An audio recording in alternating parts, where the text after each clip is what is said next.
यहाँ पर डिस्कस करेंगे जो विजन है इसकी करंट अफेयर्स की मैगजीन है नवंबर मंथ की, ठीक है। तो इसमें टॉपिक 1 जो पॉलिटी का था, राज्य व्यवस्था। टॉपिक 2 आपका जो इंटरनेशनल रिलेशन का था, ठीक है। और तीसरा टॉपिक जो डिस्कस करने जा रहा हूँ अर्थव्यवस्था, ठीक है, जो आपका इकोनॉमिक करेगा वो। तो यहाँ से देख लेते हैं कि क्या यहाँ पे टॉपिक इसके रहेंगे अर्थव्यवस्था के, और क्या क्या यहाँ पर इसके जो टॉपिक थे न्यूज़ में थे। जैसे कि यहाँ पर देख रहे हैं, यहाँ पे तीसरे नंबर से स्टार्ट है अर्थव्यवस्था का, ठीक है। 2 नंबर तक मैं देख चुका हूँ। तीसरे में अर्थव्यवस्था का जो आपके टॉपिक है यहाँ से दे रखे हैं अंदर 3.1 से दे रखे हैं, ठीक है। 3.1 से लेके और जो लास्ट तक यहाँ है वो आप देखेंगे। तो जो भी इसमें प्रीलिम्स के लिए इंपॉर्टेंट रहेंगे, जो भी आपका एग्जाम होना है प्रीलिम्स का 2024 में मई में, ठीक है, तो उसके लिए जो भी इंपॉर्टेंट रहेंगे वहाँ पे सब जितना रहेगा नवंबर की मैगजीन सब मैं यहाँ पे आपको डिस्कस करता हूँ, ठीक है। तो स्टार्ट करते हैं। यहाँ पे टॉपिक देखते हैं, अपना पहला टॉपिक क्या है। यहाँ पर है आपका डिजिटल पब्लिक ट्रांस जो इंफ्रास्ट्रक्चर है उसके बारे में बोल रखा है, ठीक है। तो यहाँ पे क्या वो आपको पहले पता होना चाहिए क्यों न्यूज़ में थी, न्यूज़ है, ठीक है, क्यों आपकी न्यूज़ में आई। तो यहाँ पे क्या है, क्योंकि भारत का जो भारत में नेतृत्व हुआ था ग्लोबल डिजिटल जो पब्लिक इंफ्रास्ट्रक्चर था, उसमें G20 लीडर्स वर्चुअल शिखर सम्मेलन हुआ था, तो उसमें यहाँ पर उसकी वजह से न्यूज़ में था, ठीक है। तो इसमें हमें पढ़ना क्या है, सिर्फ आपको ये देखते हैं। प्रीलिम्स के लिए हमको क्या पढ़ना है, पहली बात ये क्या है, GDPIR जो है 16 देशों में 54 DPI इसमें शामिल है, ठीक है। और इसकी वित्त पोषण कौन कर रहा है, और इसका उद्देश्य क्या है, और इसका विकास क्या है, ठीक है। तो 4 बातें आपको यहाँ से पता होनी चाहिए। इसका वित्त पोषण भारत के द्वारा 25 मिलियन जो अमेरिकी डॉलर है वो देने की यहाँ पर घोषणा की है इसके वित्त पोषण में, ठीक है। और क्या है, वर्तमान में GDPIR जो बताया मैंने आपको 16 देशों में 54 जो आपका DPIS है, ठीक है, 54 वो शामिल है। उसकी घटक क्या है, उन देशों से प्राप्त जानकारी को मानवीय प्रोसेस करेगी जिन्होंने मैच्योरिटी स्केल या सोर्स कोड और गवर्नेंस के फ्रेमवर्क को शामिल करते हुए बड़े पैमाने पर DPIS को विकसित किया है, ठीक है। तो ये इसका यहाँ से हो जाएगा क्या घटक है और कौन इसमें शामिल हो रहा है, किसने किसने यहाँ पर इसमें अपना जो वित्त पोषण था वो दिया है, राइट। तो ये 2-3 बातें आपको यहाँ से याद रखना है। उसके बाद क्या है, DPI के जो प्रमुख स्तंभ हैं ये क्या हैं, प्रमुख स्तंभ। यहाँ पे प्रमुख स्तंभ आपके होंगे जैसे कि आपके इंटरऑपरेबल हो गए, ठीक है, ओपन होगा, विस्तार योग्य जो मापनी तकनीकी हैं वो यहाँ पर इसके शामिल हैं, जो स्तंभ होते हैं DPI के वो, राइट। आपसे पूछ सकता है इसमें DPI के प्रमुख स्तंभ कौन कौन से हैं या इनमें से कौन से नहीं हैं, ठीक है, ये आपको याद रखना है। उसके बाद क्या है, लचीला स्थानीय इकोसिस्टम जो आर्थिक तकनीकी या सामाजिक बाधाओं को दूर करता है तथा सामाजिक जो सामुदायिक भागीदारी है, राइट, और सततता है उसको सुनिश्चित करता हो, राइट। जो आपका क्या होगा, ये आपके जो DPI के प्रमुख स्तंभों में ये भी एक जो तत्व है ये भी शामिल है, ठीक है। उसके बाद देखते हैं DPI के लिए अनिवार्य तत्व क्या क्या है। जो DPI है उसके लिए अनिवार्य तत्व है आपका जो पहचान प्रणाली है, ठीक है, भुगतान प्रणाली, डेटा एक्सचेंज, ठीक है, ये सब है। आपसे पूछेगा कि जो DPI के लिए अनिवार्य तत्व इनमें से कौन से नहीं है, पहचान प्रणाली, भुगतान प्रणाली, डाटा एक्सचेंज, तो आपको पता होना चाहिए इनमें से कौन से हैं कौन से नहीं है, ठीक है। अगला है भारत में DPI के जो आर्किटेक्चर हैं उसको इंडिया स्टेक के नाम से भी जाना जाता है। आपसे बोलेगा हाल ही में इंडिया स्टेक न्यूज़ में था, ये किससे संबंधित है, ठीक है। तो आपसे ऐसे करके क्वेश्चन यहाँ से बना सकता है। अगला देखते हैं, अगला आपका यहाँ से रहेगा,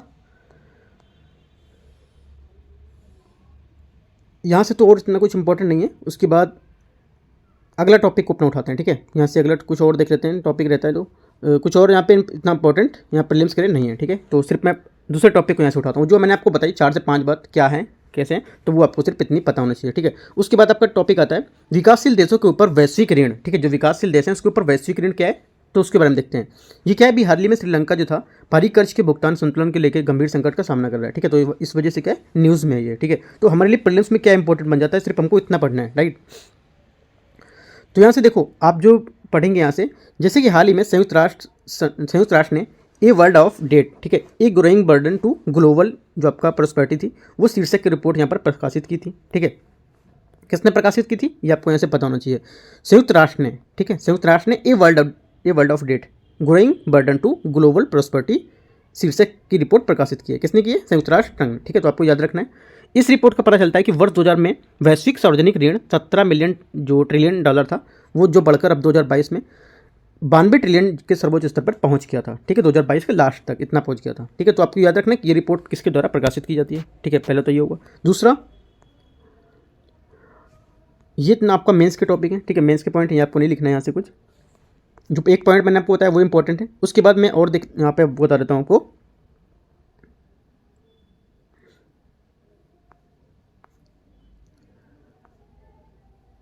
जैसे कि यहाँ पे बॉक्स में दिया हुआ है, ठीक है, यहाँ से बॉक्स में आते हैं। विकासशील देशों में बढ़ते ऋण संकट को हल करने के लिए वैश्विक पहलें क्या क्या। वैश्विक को आपसे पूछेगा, जो वैश्विक देश हैं उसमें बढ़ते ऋण संकट है, जो उधार लिया है, उसको देखते हुए क्या वैश्विक पहल की गई, इनमें से कौन सी जो वैश्विक पहल है वो इसमें शामिल है, ठीक है। अंतर्राष्ट्रीय मुद्रा कोष, ठीक है, इसकी भूमिका, वैश्विक संप्रभु जो ऋण है उसको उसका जो गोलमेज सम्मेलन है वो, ठीक है।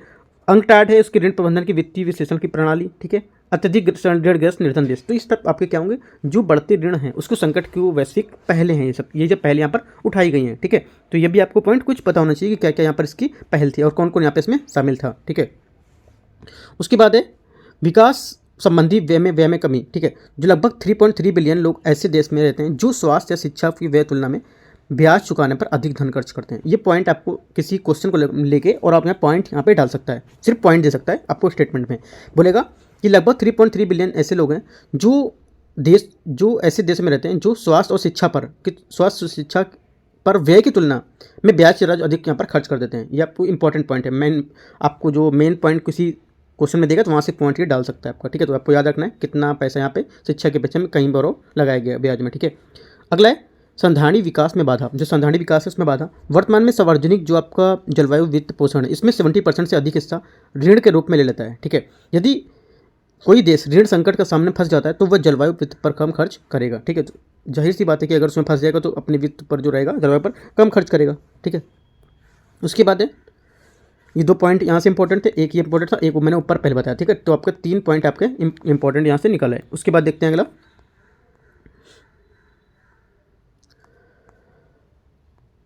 यहाँ से देखो वो 3 पॉइंट ही सिर्फ आपके लिए इंपॉर्टेंट हैं प्रीलिम्स के लिए, ठीक है। बाकी और यहाँ से कुछ आपको नहीं पढ़ना है, ठीक है, क्योंकि काफ़ी ज़्यादा टॉपिक आपको नहीं निकालने, एक एक टॉपिक से 10-10 पॉइंट नहीं निकालने हैं। जो इंपॉर्टेंट है हमारे लिए वही निकालते हैं, ठीक है। तो 3.3 टॉपिक को देखते हैं। यहाँ पर देखो बोल रहा है कि भारतीय रुपये का सापेक्ष मूल्य जो वैल्यूएशन है उसमें भारत के प्रमुख व्यापारी साझेदार देशों की जो मुद्रा है उसकी तुलना में लगभग 2 साल के उच्चतम स्तर पर क्या पहुँच गया है। तो केंद्रीय बैंक के हस्तक्षेप में घरेलू मुद्रास्फीति में अधिक रहने का कारण था, इस वजह से क्या है ये न्यूज़ में बना हुआ था, ठीक है। तो इसको देख लेते हैं, जो आपका भारत में जो विनिमय दर प्रबंधन है ये कब आया था, ठीक है, ये कब था और ये जो इसकी विनिमय दर है क्या है। देखो 1947 से 1971 इस दौरान क्या रुपए का जो मूल्य है सोने के संदर्भ में तय किया गया था और भारतीय रुपया ब्रिटेन के पाउंड स्टर्लिंग से जुड़ा हुआ था, ठीक है। 1971 में ब्रिटेन वुड्स जो प्रणाली थी वो क्या खत्म हो गई थी और कई प्रमुख मुद्राओं का अंतर्राष्ट्रीय प्रभाव समाप्त हो गया था, ठीक है। दिसंबर 1971 तक रुपया पाउंड स्टर्लिंग से जुड़ा रहा, ठीक है। इस सिर्फ आपको एक एक लाइन की बात याद रखनी चाहिए कि क्या बातें कब कब ये से हुई हैं, ठीक है। उसके बाद 1991 में भुगतान संतुलन जो आपका बैलेंस ऑफ पेमेंट बोलता है, इसमें क्या है फ्लोटिंग जो एक्सचेंज रेट की युग की शुरुआत हुई थी। इसमें 1991 में नियत फिक्स जो विनिमय दर प्रणाली थी उसका अंत हो गया, ठीक है। 1992 में उदारीकरण जो विनिमय दर प्रणाली थी उसकी शुरुआत हुई थी। 1993 में बाजार आधारित जो विनिमय दर प्रणाली है वो क्या लागू की गई थी, ठीक है। ये इंपॉर्टेंट है लास्ट वाला। 1993 बाजार आधारित विनिमय दर प्रणाली कब लागू की गई थी, 1993। स्टेट पीसीएस में भी क्वेश्चन सीधे से पूछ सकते हैं, ठीक है। और बोल देगा कि आपसे मैच करने को दे देगा, ये तीनों पॉइंट इंपॉर्टेंट है, ये तीनों पॉइंट मैच करने को दे देगा, इनमें से कौन सी बातें इसको दूसरे को दर्शा रहा है, ठीक है। ऐसे करके मैच करने को दे देगा। ये 1993 वाला आपको यहाँ पे 1993 को दे देगा सामने मैच करने के लिए, ये मैच करना है, राइट। तो ये आपको ऐसे याद रखना है। उसके बाद है करेंसी वैल्यूएशन क्या होता है, ठीक है। करेंसी जो वैल्यूएशन है क्या है, ये एक मुद्रा के किसी अन्य मुद्रा के सापेक्ष जो कीमत है या मूल्य के निर्धारण की प्रक्रिया है। यह मूल्य या कीमत के कई कारकों द्वारा प्रभावित होता है, ठीक है। इन कारकों में ब्याज दर, मुद्रास्फीति, पूंजी निवेश और मुद्रा की आपूर्ति इत्यादि यहाँ पर शामिल होती है, ठीक है। तो आपसे पूछेगा कि करेंसी वैल्यूएशन में क्या क्या जो करेंसी मूल्य जो आपका वैल्यूएशन है ये किन कारकों से प्रभावित होता है, ठीक है। किन कारकों से प्रभावित होता है आपको याद रखना, ब्याज दर, मुद्रास्फीति, पूंजी निवेश, मुद्रा की आपूर्ति, ये सब क्या इसमें शामिल होते हैं और ये इनके कई कारकों से प्रभावित होता है। चारों बातें आपको याद रखना है, इंपॉर्टेंट है वो भी।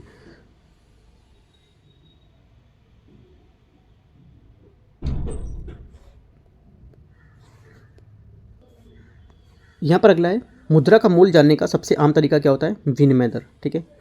विनिमय दर वह दर है या मूल्य है जिस पर एक मुद्रा किसी दूसरी मुद्रा के लेन देन से किया जाता है। उदाहरण के लिए यदि हमें एक अमेरिकी डॉलर प्राप्त करने के लिए 80 रुपये देने पड़ते हैं तो विनिमय दर क्या होगा, 80 रुपये प्रति डॉलर होगी, ठीक है। आपसे क्वेश्चन पूछ सकता है कि विनिमय दर, इनमें से विनिमय दर की डिफिनीशन कौन सी बताती है, ठीक है। आपको एक डिफिनीशन दे देगा, यहाँ पे भी दे देगा कि एक ये भी दे देगा कि इनमें से अगर हम किसी अमेरिकी डॉलर को 80 रुपये देते हैं और हमको 80 रुपये प्रति डॉलर वापस देना होगा तो क्या होगा, ये आपकी विनिमय दर की सही डिफिनेशन होगी, ठीक है। तो ये भी आपको याद रखना है।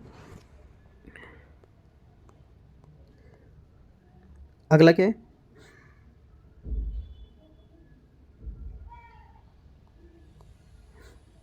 यहाँ पे और कुछ इतना न्यूज़ में नहीं है, ठीक है। तो अगला देखते हैं यहाँ से।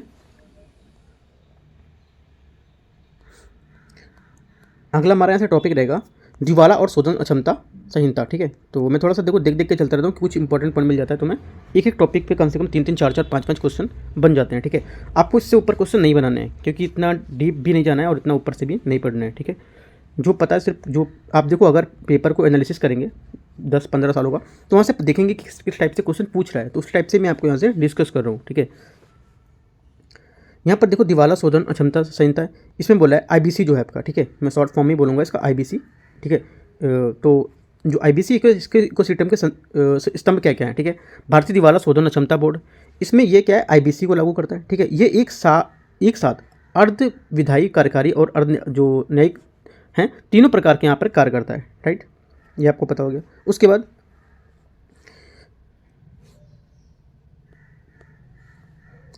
उसके बाद इसमें ये सब आपका मेंस के टॉपिक है, ठीक है। तो वहाँ से सिर्फ इतना पता होना चाहिए था आपको, जो मैंने आपको 2-3 पॉइंट बताए ऊपर, वो तो नहीं अच्छा है। और देख लेते हैं,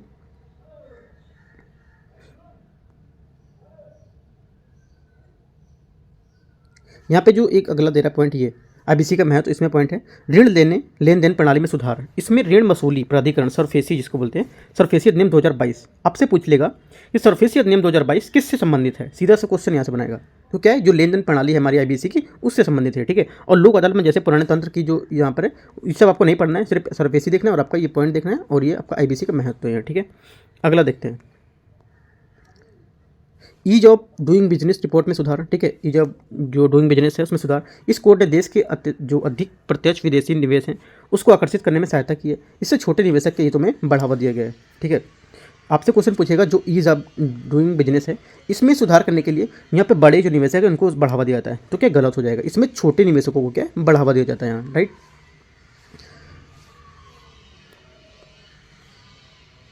रिकवरी जो रेट है उसमें देखते हैं, रिकवरी दर में गिरावट, मार्च 2019 से सितंबर 2023 के बीच रिकवरी में दर घटकर 32% हो गई, 43 से 32। आपसे बोलेगा जो भी हाल ही में रिकवरी दर अभी आई थी न्यूज़ में 2019 से 2023 के बीच की, तो वो अभी ये घटकर 60 से घटकर 50% तक हो गई है, या बोलेगा ये 50% से अधिक हो गई है। तो इस टाइप से पॉइंट कुछ ऐसे दे रहे, क्योंकि यूपीएससी आपको डाटा नहीं देता है, यूपीएससी सिर्फ आपको एक अप्रॉक्स में कोई पॉइंट लेता है और उसके आगे पीछे घूमता रहता है, ठीक है। जैसे आपसे बोला ये मैंने आपको बोला 32%, तो आपसे बोलेगा कि घटकर 50% से कम हो गई, ऐसे भी दे सकता है, तो ये क्या होगा, करेक्ट होगा, राइट।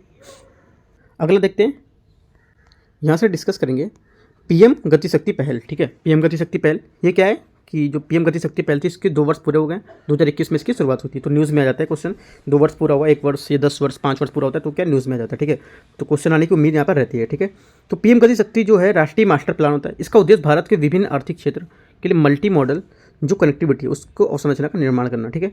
आर्थिक क्षेत्र क्या ऐसे क्षेत्र का क्लस्टर से जहाँ पर जो विनिर्माण है या मूल्य संवर्धन है, उनकी सेवाओं में जो रूप है उसकी आर्थिक जो गतिविधियाँ हैं वो चलाई जा रही हैं, राइट। तो ये होता है क्या, पीएम गति शक्ति, इसकी वजह से यहाँ पर जो कनेक्टिविटी थी वो चलाई जा रही थी, राइट। इसके उद्देश्य क्या थे योजना के, इसका उद्देश्य टेक्सटाइल क्लस्टर, जो आपका फार्मास्यूटिकल क्लस्टर है वो, रक्षा गलियारे, इलेक्ट्रॉनिक पार्क, इन आर्थिक क्षेत्र जैसे यहाँ पर जो क्षेत्र से वो शामिल करने थे इनको, ठीक है।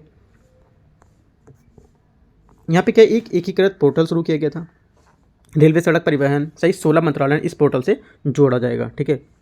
प्राथमिक फोकस क्या होगा, प्राथमिक फोकस इसका रहेगा वित्त पोषण, जो नवाचार तरीके हैं उसको प्रौद्योगिकी उठाने के लिए, लाभ उठाने के लिए योजना में संचालित की जा रही जो प्रक्रिया उसमें तेजी लाना, ठीक है। दायरा क्या होगा इसका दायरा राष्ट्रीय जो संरचना पाइपलाइन है उसके 7 इंजन यहाँ पर शामिल होंगे, जैसे कि सड़क, रेलवे, हवाई अड्डे, बंदरगाह, तो ये सब क्या है शामिल होंगे इसमें। आपसे बोल देगा कि जो पीएम गति शक्ति स्टार्ट किया गया था, इसके प्राथमिक जो फोकस किया गया था उसका क्या क्या दायरा था, प्राथमिक फोकस जो किया गया था उसमें क्या क्या दायरे को शामिल किया गया था। सड़क, रेलवे, हवाई अड्डे, आपको बंदरगाह नहीं देगा, ठीक है, और जलमार्ग दे देगा, राइट। तो इस टाइप से आपको देगा, तो तुम्हें बोलेगा कौन सा नहीं है, ये कौन सा है, तो आपको बोलेगा तुम्हें कौन सा नहीं है, तो आपको क्या है याद रखना है। अगर याद होगा तो आप सभी मारोगे, नहीं रहेगा याद रहेगा तो आप सिर्फ क्या करोगे, सड़क को मारोगे, रेलवे को मारोगे, हवाई अड्डे को मारोगे, आप ट्रांसपोर्टेशन जो मार्ग है जलमार्ग इसको मारोगे सिर्फ, ठीक है। बंदरगाह को आप भूल जाएंगे क्योंकि ये देखेंगे कि आप सब रोड पे आ रहा है, ठीक, तो ये आप सिर्फ इसको टिक मारेंगे। तो इस वजह से क्या याद रखना है कि कहाँ से पॉइंट गलत होगा, ये भी याद रखना है आपको, ठीक है, कहाँ से गलत आप कर सकते हो। देखो पीएम गति शक्ति के तहत 2025 तक निर्धारित लक्ष्य हमारा क्या क्या है, इंपॉर्टेंट है। सड़कें, राष्ट्रीय राजमार्ग नेटवर्क बढ़ाकर 2 लाख किलोमीटर करना, ठीक है। आपसे बोल देगा पीएम गति शक्ति जो तहत 2025 का लक्ष्य है उसमें क्या क्या, इस 2025 का जो लक्ष्य है उसमें इसमें से कौन कौन सी बातें सही हैं ये बताना है, ठीक है। सड़कें क्या है, रेलवे का दिया है, हवाई अड्डे का दिया है, पत्तन का दिया है, नवीकरणीय का दिया है, दूरसंचार का दिया है, गैस पर। देखो ये आपको टॉपिक जो है अच्छे से याद करके चलना है, मैं इस वजह से थोड़ा सा जोर दे रहा हूँ इसमें। ये आपको अच्छे से पढ़ना है पूरा, जो मैंने दिया बताया ये भी आपको पढ़ना है, ठीक है। क्योंकि 2 साल इसका पूरा हो गया, न्यूज़ में क्वेश्चन बन सकता है, न्यूज़ में है क्वेश्चन पूछ सकता है, ठीक है। अगला क्या है, उदाहरण के लिए भास्कराचार्य राष्ट्रीय अंतरिक्ष अनुप्रयोग है और भू संरचना विज्ञान संस्थान द्वारा डायनेमिक भौगोलिक सूचना प्रणाली पर आधारित डिजिटल मास्टर प्लान टूल यहाँ पर बनाया गया। इसका उपयोग सभी मंत्रालय द्वारा विभागों द्वारा यहाँ पर किया जाएगा, ठीक है।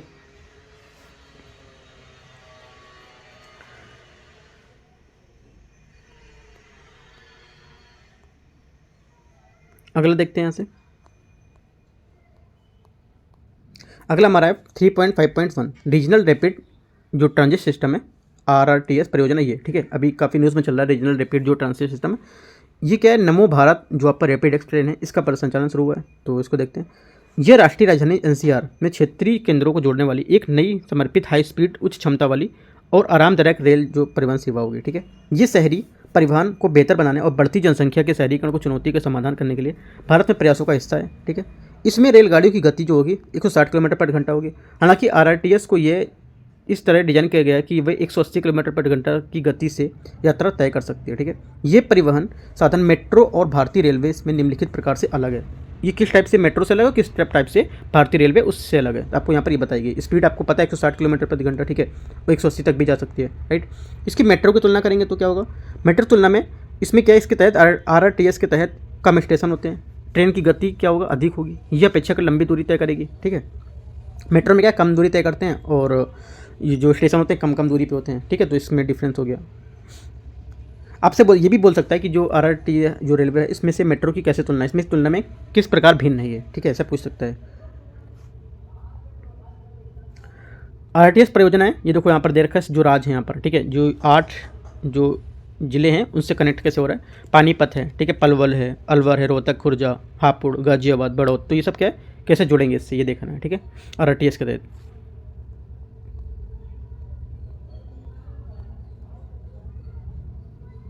देखो इसके बारे में देख लेते हैं, राष्ट्रीय राजधानी क्षेत्र परिवहन निगम, ठीक है, NCRTC। इसके बारे में क्या है, इसे केंद्र सरकार तथा दिल्ली, हरियाणा, राजस्थान और उत्तर प्रदेश की एक संयुक्त उद्यम कंपनी के रूप में 2013 में स्थापित किया था, ठीक है। यह आवास और शहरी कार्य मंत्रालय के प्रशासनिक मंत्रालय के अधीन होगा। आपसे पूछेगा कि जो अभी NRCTC है ये किसके अधीन, किसके मंत्रालय के अधीन है, ठीक है, तो क्या है ये शहरी आवास कार्यालय जो प्रशासनिक मंत्रालय उसके अधीन हो गए, राइट। NCR में रीजनल रैपिड ट्रांजिट सिस्टम जो परियोजना को लागू करना, ठीक है, इसका उद्देश्य था, ठीक है। और इसमें क्या है, पर्यावरण से जुड़ी चिंताएं, इसमें देखो पर्यावरण से हमारे को काफ़ी लाभ मिलेगा यहाँ से, राइट। क्या हुआ, दिल्ली NCR की जो वायु प्रदूषण समस्या काफ़ी गंभीर हो गई, तो इसमें क्या है इसको जो इससे आराम मिलेगा, ठीक है, मतलब काफ़ी ज़्यादा इसको राहत मिलेगी, ठीक है। और ध्वनि प्रदूषण को बढ़ावा देगा, जिसके अलावा क्या है ये ध्वनि प्रदूषण को बढ़ावा देगा और आसपास के घरों में कंपन का खतरा बढ़ जाएगा। ये क्या है, इसकी कुछ चिंताएं हो सकती हैं, ठीक है। जैसे चिंता में ये आ सकते हैं, आप चिंताओं में भी लिख सकते हैं, दिल्ली NCR की जो प्रदूषण समस्या है काफ़ी गंभीर हो सकती है, राइट। अभी जो कुछ यहाँ पर कंट्रोल कर सकते हैं तो उस टाइम पे क्या काफ़ी गंभीर हो सकती है ये, राइट। अभी कहा नहीं जा सकता बट इसकी कुछ समस्याएं जुड़ी हैं वो बताई जा रही हैं यहाँ पर, ठीक है।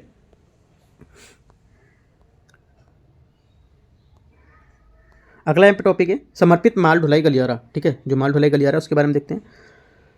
अक्टूबर 2023 में ईस्टर्न डेडिकेटेड फ्रेंट कॉरिडोर इसका निर्माण पूरा हो गया था। तो ये भी देखो इतना इंपॉर्टेंट नहीं है, सिर्फ कहाँ कहाँ से जोड़ता है डीप, इसको आपको जो समर्पित माल ढुलाई गलियारा इसको आप बताना है, राइट।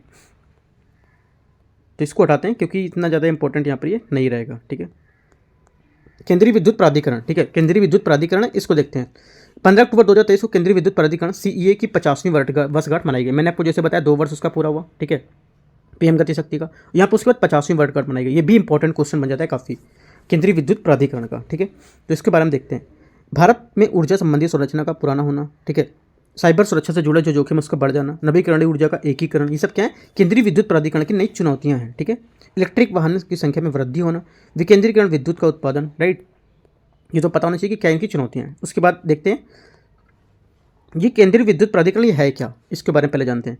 ये विद्युत अधिनियम 2003 के तहत गठित एक सांविधिक संस्था है। आपसे बोलेगा ये केंद्रीय विद्युत प्राधिकरण के बारे में आपको विचार करना है। पहला स्टेटमेंट, ये एक संवैधानिक निकाय है जिसका अनुच्छेद या कुछ अनुच्छेद दे देगा इसमें वर्णन किया गया है, या नहीं देगा तो सीधे बोल देगा यह एक संवैधानिक निकाय है, ठीक है। दूसरा स्टेटमेंट दे देगा ये जो काम करेगा ये मिनिस्ट्री ऑफ इंफॉर्मेशन टेक्नोलॉजी के तरह काम करेगा, ठीक है, या फिर कोई मिनिस्ट्री दे देगा आपको उसके काम करेगा, तो क्या दोनों स्टेटमेंट गलत हो जाएंगे। ये काम करेगा विद्युत मंत्रालय में, और ये जो आपका रहेगा ये एक सांविधिक निकाय है जिसका किस कोई अधिनियम होता है। कौन सा अधिनियम था? 2003, ठीक है। दो बातें आपको याद आएंगी। उसके बाद इसका उद्देश्य क्या है? देश में विद्युत क्षेत्र में विकास के लिए विनियमित करना, उसकी निगरानी करना, ठीक है, ये पॉइंट हो जाएगा। अगला देखते हैं, ये 2-3 पॉइंट आपको यहाँ से देखना है। इसमें क्या संरचना इसकी क्या होगी? इसमें अध्यक्ष सहित अधिकतम 14 सदस्य हो सकते हैं, ठीक है। इसमें केंद्र सरकार द्वारा नियुक्त अधिकतम 8 पूर्णकालिक सदस्य हो सकते हैं। इसमें बोलेगा कि संरचना, आपसे बोलेगा इसकी संरचना के बारे में विचार करना है, ठीक है। बोल देगा इसमें 15 से अधिक सदस्य की यहाँ पर नियुक्ति की जा सकती है, ठीक है। क्या होगा? गलत हो जाएगा क्योंकि मैक्सिमम 14 होगा। दूसरा, इसमें बोल देगा राज्य सरकार द्वारा अधिकतम 8 पूर्णकालिक सदस्य को रख सकते हैं, तो क्या होगा? राज्य नहीं, केंद्र सरकार होगा, ठीक है। तो एक एक पॉइंट आपको देख के चलना है कि क्या गलत हो सकता है और क्या क्वेश्चन बन सकता है, राइट। अगला आपका आएगा समुद्री क्षेत्र, इसके बारे में देखते हैं। मैरीटाइम जो आपका सेक्टर है, हाल ही में ग्लोबल मैरीटाइम इंडिया समिट तीसरा संस्करण का आयोजन मुंबई में किया गया, ठीक है। तो क्या हमारे पेपर के लिए इंपॉर्टेंट है? सिर्फ इतना देखते हैं।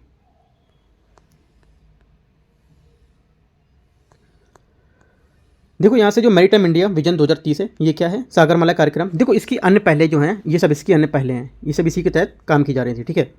तो इसमें देखो इसका लक्ष्य क्या है? इसका लक्ष्य भारतीय पत्तनों को दुनिया में शीर्ष 25 बंदरगाहों में शामिल करना है, ठीक है। लक्ष्य हमारा इसका टारगेट है, राइट। भारत के पत्तनों की परिवहन क्षमता में सुधार करना और प्रमुख पत्तनों पर 100% जो पीपीपी हैं मॉडल पर को लागू करना, ठीक है।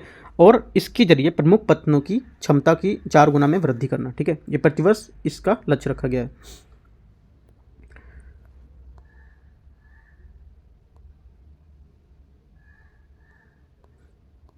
और यहाँ से कुछ खास इंपॉर्टेंट नहीं है।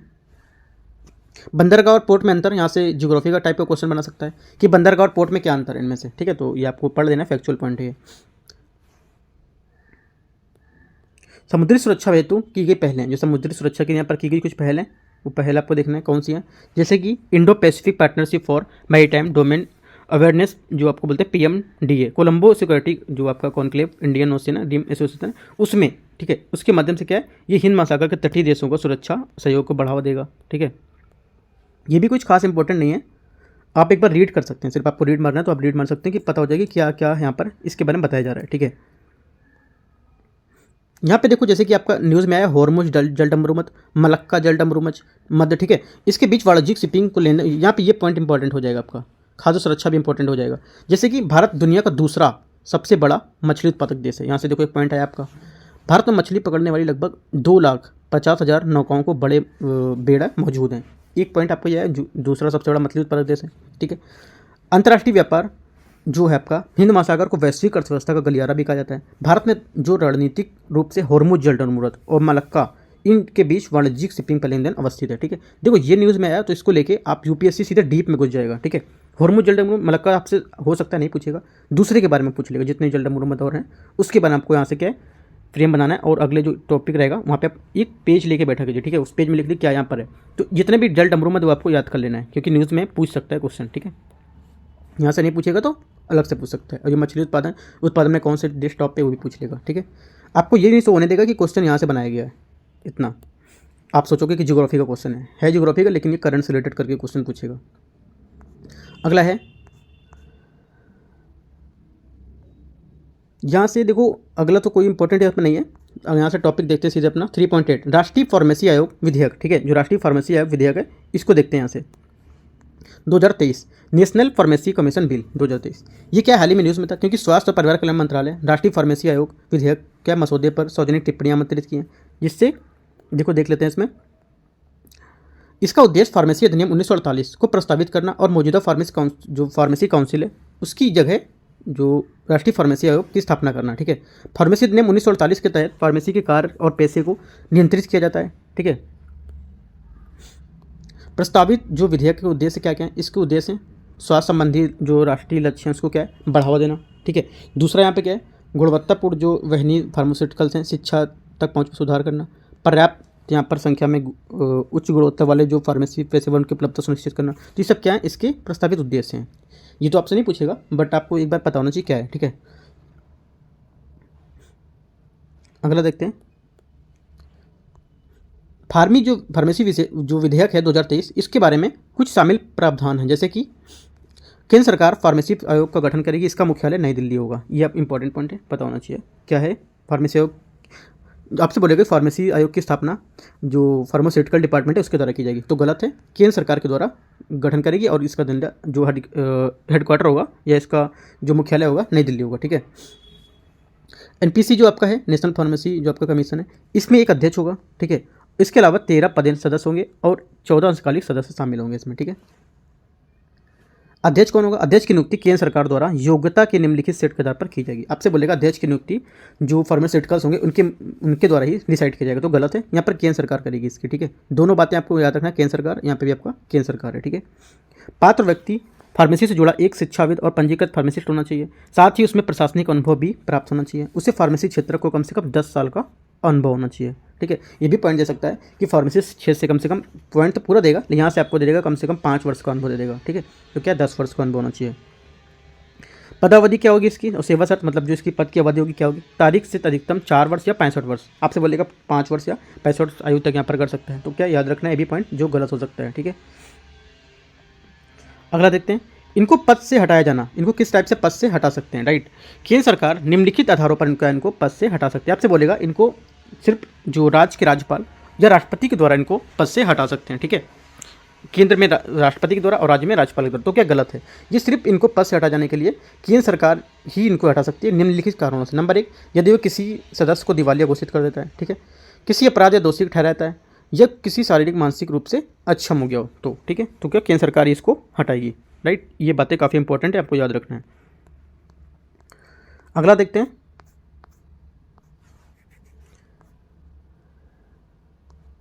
अगला आपका टॉपिक है संक्षिप्त सुर्खियाँ। क्या क्या संक्षिप्त सुर्खियाँ में इसको देख लेते हैं।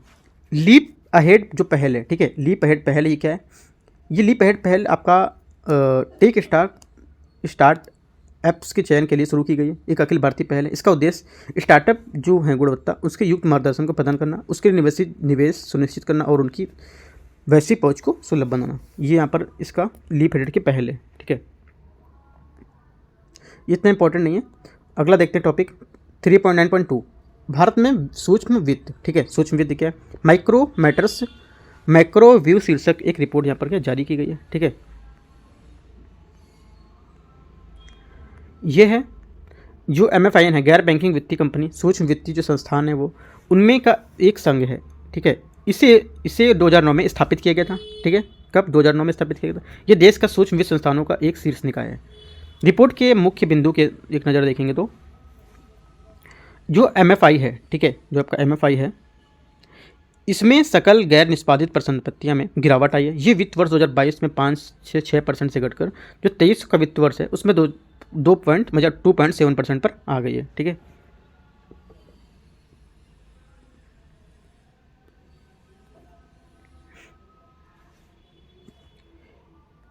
और यहाँ पे कुछ खास इंपॉर्टेंट नहीं है। अगला हमारा टॉपिक है 3.9.3, ठीक है, डायरेक्ट लिस्टिंग। जो आपका डायरेक्ट लिस्टिंग है ये क्या है, हाल ही में कारपोरेट मंत्रालय जो कार्य मंत्रालय उसने कंपनी संशोधन अधिनियम 2020 धारा जो अनुसूचित उसको किया है, ठीक है। धारा 5 के जो कंपनी अधिनियम है 2013 उसकी धारा 23 में संशोधन करता है। इसके तहत भारत की कंपनियों को अपनी प्रतिभूतियों से सीधे स्टॉक एक्सचेंज के सूचीबद्ध करने की अनुमति देता है, ठीक है। यहाँ पे भी कुछ खास नहीं है इंपॉर्टेंट इतना। इसको देखते हैं 3.9.4 क्रेडिट इंफॉर्मेशन कंपनियाँ, ये क्या है, ये भी इंपॉर्टेंट नहीं है, ठीक है, इसको हटाते हैं। दूसरा टॉपिक देखते हैं यहाँ से, आपका है 3.9.5 इन्वेस्टर रिस्क जो रिडक्शन एक्सेस है प्लेटफॉर्म। ये क्या है, भारतीय प्रतिभूति और विनिमय board SEBI Bombay stock exchange, ठीक है, इसने शुरू किया ये भी कुछ खास इंपॉर्टेंट नहीं है। ये क्या है, इस देश के सभी stock exchange BSE NSE NCDEX, ठीक है, MCX, ये मेट्रोपोलिटन स्टॉक एक्सचेंज आदि आप क्या है संयुक्त रूप से विकसित किए गए हैं, तो खास इंपॉर्टेंट नहीं, आपको ये सब नहीं पढ़ना है, ठीक है। 3.9.6 इसमें संयुक्त राष्ट्र अंतर्राष्ट्रीय कर सहयोग पर कन्वेंशन, ठीक है, इसको देखते हैं। यहाँ पे क्या, भारत ने संयुक्त राष्ट्र महासभा UNGA संयुक्त राष्ट्र अंतर्राष्ट्रीय कर सहयोग पर कन्वेंशन स्थापित करने के लिए संबंधित संकल्प के पक्ष में मतदान किया। इस संकल्प में नाइजीरिया ने प्रस्तुत किया था, ठीक है। इसका शीर्षक था संयुक्त राष्ट्र में समावेशी और आर्थिक तरीके से अंतर्राष्ट्रीय कर को सहयोग या प्रोत्साहन देना, ठीक है। संकल्प के क्या उद्देश्य थे, इस संकल्प का उद्देश्य देश के नेतृत्व में किसी निश्चित सीमा के लिए बिना अंतर सरकारी जो तदर समिति है उसका गठन का प्रावधान करना। ठीक है, यह कर के मामले में अंतर्राष्ट्रीय स्तर पर सहयोग को प्राथमिकता देता है। साथ ही इसमें जून 2025 तक संयुक्त राष्ट्र टैक्स कन्वेंशन तैयार करने का भी लक्ष्य रखा गया है। ये होता क्या है इसको देखते हैं। जो आपको संयुक्त राष्ट्र महासभा है यूएनजी के बारे में, ये संयुक्त राष्ट्र के 6 प्रमुख अंगों में से एक है। ठीक है, उत्पत्ति का भी इसकी शक्तियाँ, संरचना, कार्य, प्रक्रिया 1945 के संयुक्त राष्ट्र चार्टर अध्याय 4 में निर्धारित की गई हैं। ठीक है, उद्देश्य क्या है? सुरक्षा परिषद की सिफारिश पर संयुक्त राष्ट्र महासचिव को नियुक्त करना, इसका उद्देश्य होता है। राइट, संयुक्त राष्ट्र के बजट पर विचार करना, उसे मंजूरी देना। ठीक है, ये सब इसके कार्य हैं। और सदस्य इसके कौन है? 193 देश इसके सदस्य हैं। क्या भारत इसका सदस्य है? ये आपको यहाँ पर देखना है कि भारत इसका सदस्य होगा या नहीं। राइट, तो भारत इसका सदस्य है। ठीक है, यहाँ पर टिक लगा हुआ है। उसके बाद देखते हैं 3.9.7 नंबर। अगला है इसमें देवास निवेशकों से संबंधित मामला। जो देवास से आपका हेग जिला न्यायालय, देवास मल्टीमीडिया को निवेशक है, उनको मुआवजा देने संबंधी जो निर्णय था वो रद्द करने की बात यहाँ पर भारत सरकार की अपील को खारिज किया था। तो इस वजह से क्या न्यूज़ में था ये। ठीक है, तो ये भी कुछ खास इंपॉर्टेंट नहीं है।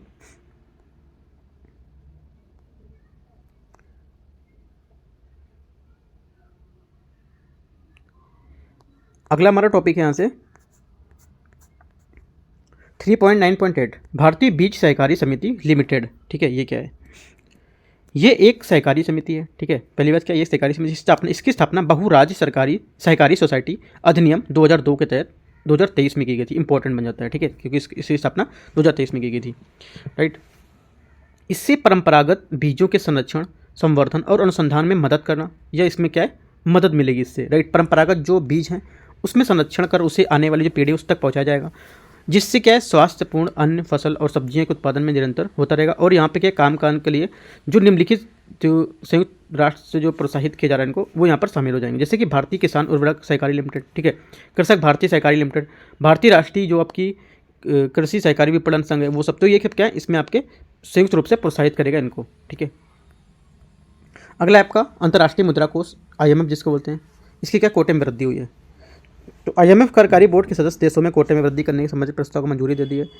इसमें क्या है, इसे जो कार्यकारी बोर्ड है इसने सदस्य के देशों में वर्तमान कोटे में 50% की वृद्धि हुई है। ठीक है, इसका प्रस्ताव दिया है। वृद्धि देशों में मौजूदा कोटे का अनुपात में होगी, जो कोटा है उसके अनुपात में होगी। ठीक है, जो मौजूदा कोटे रहेंगे उसके अनुपात में देखा जाएगा। मंजूरी के बाद इस प्रस्ताव पर बोर्ड ऑफ गवर्नर्स द्वारा विचार और मतदान किया जाएगा। ठीक है, देखो IMF कोटा क्या है, फार्मूला आर्थिक परिवर्तनीयता, अंतर्राष्ट्रीय मुद्रा बाजार, GDP इतना है और वैश्विक अर्थव्यवस्था में खुलापन इतना है। तो ये आपके लिए इंपॉर्टेंट नहीं है इतना, जो हमारा एग्जाम है उसके लिए इतना इंपॉर्टेंट नहीं है। बस ये पता होना चाहिए क्या था और क्यों न्यूज़ में थोड़ा सा ये बना था। ठीक है, IMF रिलेटेड क्वेश्चन पूछ सकते हैं, कितने मेंबर हैं, कब इसकी स्थापना हुई थी, है ना, और किस वजह से अभी न्यूज़ में। तो ये सब आपको थोड़ा सा पता होना चाहिए।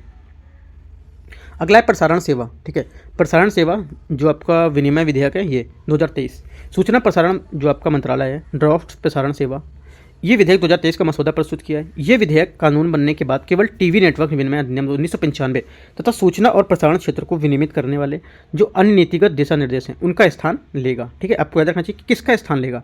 जो प्रसारण सेवा अधिनियम है 2023 का, ये इनमें से किसका स्थान लेगा, तो इनसे आपको ये पॉइंट याद रखना है। ठीक है, अगला क्या है,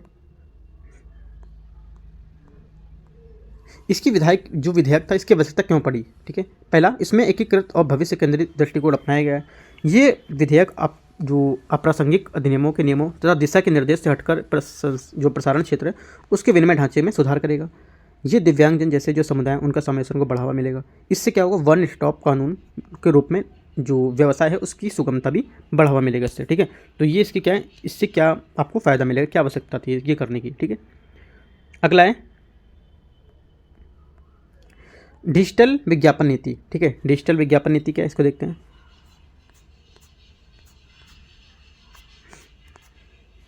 ये आपका है सूचना प्रसारण मंत्रालय ने व्यापक डिजिटल विज्ञापन नीति 2023 मंजूरी दी है।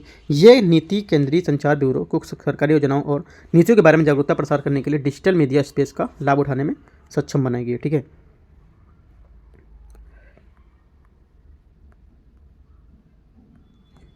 अगला यहाँ पे इंश्योरेंस सिक्योरिटी बॉन्ड, ये भी कुछ इंपॉर्टेंट नहीं पढ़ना है आपको।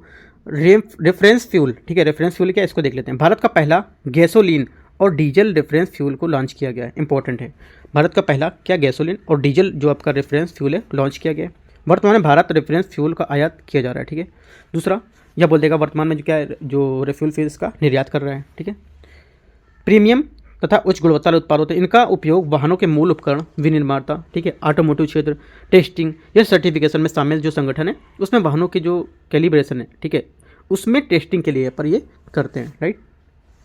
तो यहाँ से देखो जितना भी टॉपिक था मैंने आपका इकोनॉमिक के जितने भी आपके प्रीलिम्स के इंपॉर्टेंट जैसे टॉपिक थे, प्रीलिम के इंपॉर्टेंट पॉइंट ऑफ व्यू से थे, वो मैंने आपको यहाँ से डिस्कस कर दिया, ठीक है। उसके बाद जो सुरक्षा है, सुरक्षा जो आपका आएगा सिक्योरिटी, यहाँ पर ये मैं डिस्कस नहीं करूँगा आपको, ठीक है, क्योंकि पूरा ये मेंस का टॉपिक होता है, राइट। सुरक्षा जो रहता है आपका पूरा मेंस का टॉपिक रहता है। अगर यहाँ पे देखते हैं कुछ इंपॉर्टेंट रहता है तो मैं जो 5वां टॉपिक रहेगा, जो भी टॉपिक है 5वां, उससे लगा के मैं आपको यहाँ से डिस्कस कर दूंगा सिक्योरिटी में, ठीक है। अलग से सिक्योरिटी नहीं कराऊंगा, उसी में आपका सिक्योरिटी और जो कुछ इंपॉर्टेंट अलग रहेगा उसमें भी आपको मैं वहाँ पर बता दूंगा, क्योंकि सिक्योरिटी का ज़्यादा पार्ट आपका प्रीलिम्स में नहीं आता है, राइट। तो जल्दी स्टार्ट करेंगे, इसका जो 5वां नंबर टॉपिक रहता है वो भी, राइट। तो देखते रहिए, कोई डाउट रहता है आप नीचे कमेंट में पूछ सकते हैं। All the best, thank you.